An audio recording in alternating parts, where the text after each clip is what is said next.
ที่จังหวัดอำนาจเจริญจัดมหกรรมสินค้าเกษตรมูลค่าสูงเชื่อมโยงตลาดมันสำปะหลังเพิ่มรายได้ให้กับเกษตรกรครับ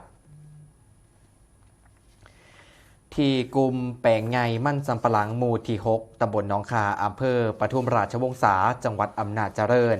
นายเสนีสมเขียวหวานผู้ว่าราชการจังหวัดอำนาจเจริญเป็นประธานเปิดงานการเชื่อมโยงตลาดมันสำปะหลังมหกรรมสินค้าเกษตรมูลค่าสูงเชิงพื้นที่ภายใต้แนวคิดเทคโนโลยีนำนวัตกรรมเสริมแปรรูปมันสำปะหลังเพื่อสร้างรายได้ตามโครงการส่งเสริมและกับพัฒนาเพื่อเข้าสู่ห่วงโซ่อุปทานและบริการมูลค่าสูงประจำปีงบประมาณพศ 2569 โดยมีเกษตรกรกลุ่มแปลงใหญ่หน่วยงานภาครัฐและผู้ที่เกี่ยวข้องเข้าร่วมกันจำนวนมากภายในงานครับมีการจัดกิจกรรมเชื่อมโยงตลาดมันสำปะหลังการถ่ายทอดองค์ความรู้ในด้านของเทคโนโลยีการผลิตการแปรรูปและการเพิ่มมูลค่าผลผลิตทางการเกษตรเพื่อเสริมสร้างศักยภาพให้กับเกษตรกร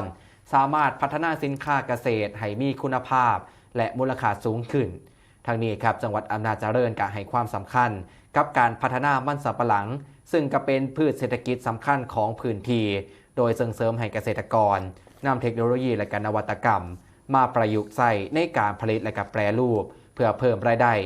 ยกระดับคุณภาพชีวิตของเกษตรกรและการสร้างความเข้มแข็งให้กับภาคการเกษตรของจังหวัดอำนาจเจริญในระยะยาวต่อไปครับ